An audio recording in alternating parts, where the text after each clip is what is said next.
On this video, we are going to explore the topic of paranoia and autism and investigate the main culprit, mind blindness.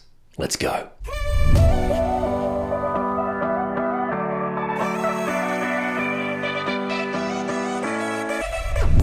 Welcome, my friend. I really do appreciate you watching this video. I'm Orion Kelly, that autistic guy.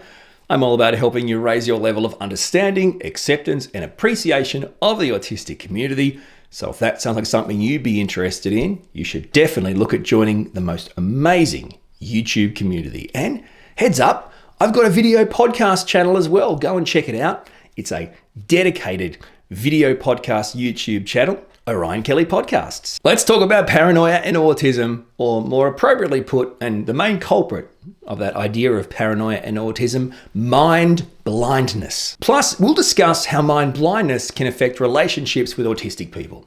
And I've got some key strategies for you too. So, what is mind blindness? Well, in simple terms, mind blindness is the difficulty in understanding and interpreting the thoughts, feelings, and beliefs of others. Now, mind blindness can make it really hard for autistic people to understand social cues, non-verbal cues, empathize with others in a way that they see as appropriate, and more broadly, simply navigate interactions and relationships with others. For example, a person with mind blindness may struggle to understand body language, sarcasm. They may also have difficulty in interpreting the emotions of others. Put all that together, and it can obviously lead to misunderstandings and miscommunications. In other words, let's say you said something to me.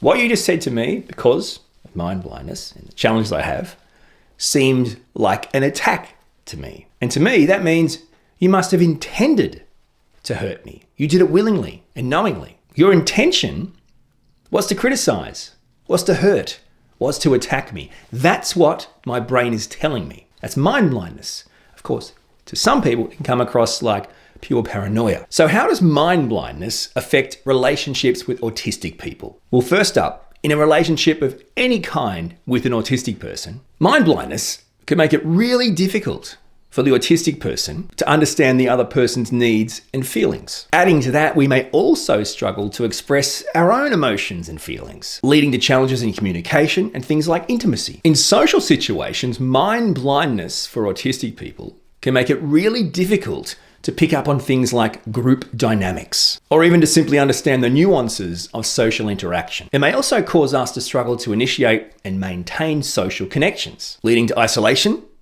and a difficulty in making friends of any kind. Now, I get it. Mind blindness on the surface can seem like a type of paranoia to a neurotypical person. Huh? You're crazy. You're paranoid. What are you talking about? You're so sensitive. Why is everything so negative to you? Okay, hold up.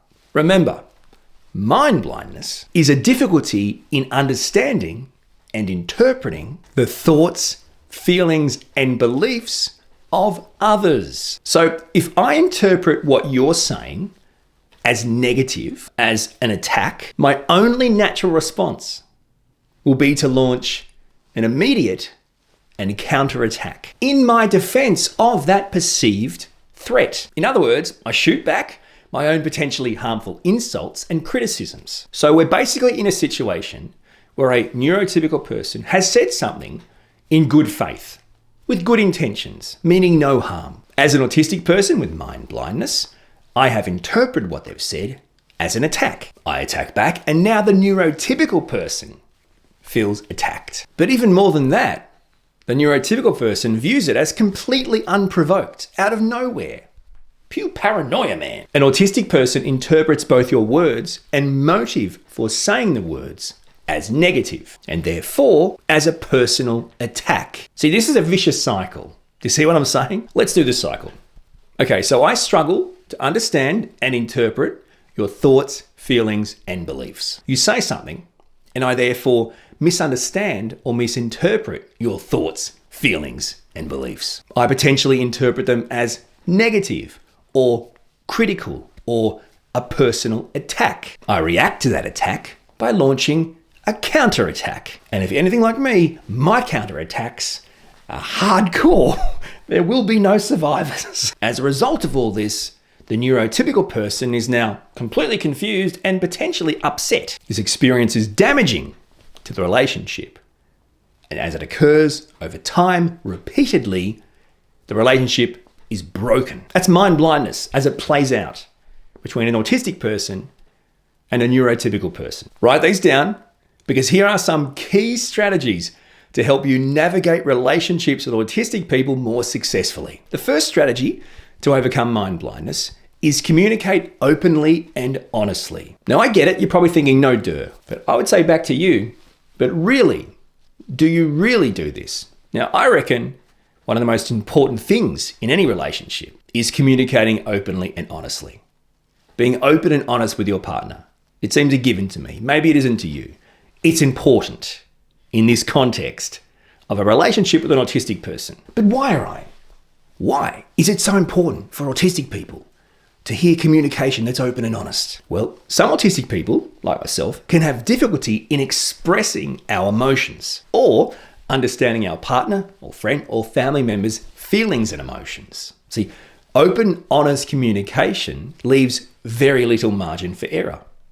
I'm just telling you how I feel. It's there. You see what I'm saying? The next key strategy to overcome mind blindness, one of my favorites, not my wife's favorite, one of my favorites, follow-up questions. So let's say a neurotypical person has said something to you as an autistic person.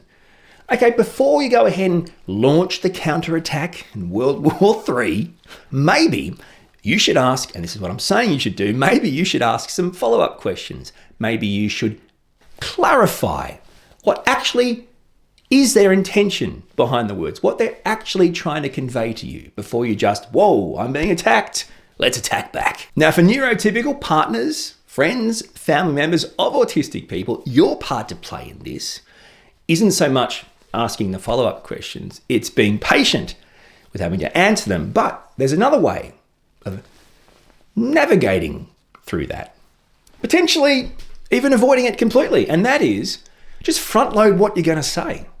Before you say what you're going to say, state your intentions. Mind blindness or no mind blindness. The intentions up front provide us with, in effect, all we need to not have to launch an attack. Unless, of course, your intentions are bad, and then it might be released anyway. Fire! Here's another key strategy. Be upfront about your needs. So most people really, but certainly autistic people, often have specific needs when it comes to social communication and interaction. So just be open about what you need to feel comfortable and understood. And I guess also make sure your partner knows what to expect. The next key strategy to help you overcome mind blindness in your relationship with an autistic person is take things at a comfortable pace. Many autistic people, just like me, have a difficulty with change. So controlling the controllables, it can be really helpful to take things at a comfortable pace in your relationship. So don't feel pressure, don't apply pressure, don't allow pressure. Allow things to move organically, comfortably, and being open and honest about your intentions and your feelings will certainly help the relationship develop even at this slower, more comfortable pace. And the final key strategy is seek support. If you're struggling to navigate a neurodiverse relationship, be that as a neurotypical person or a neurodivergent person, seek support. It might not be just from friends and family either. Seek the support and guidance of a therapist, a psychologist, your family doctor. Navigating mind blindness, this perceived paranoia in autistic people, can be a real challenge, but it can be overcome together. What do you reckon? Was that helpful? Did the video resonate with you? Share it, please. And if you have an idea, a topic suggestion for an upcoming video, let's see it in the comments below. I'm so grateful for your support. I really appreciate it. Until my next video, thank you for watching, and we'll talk soon.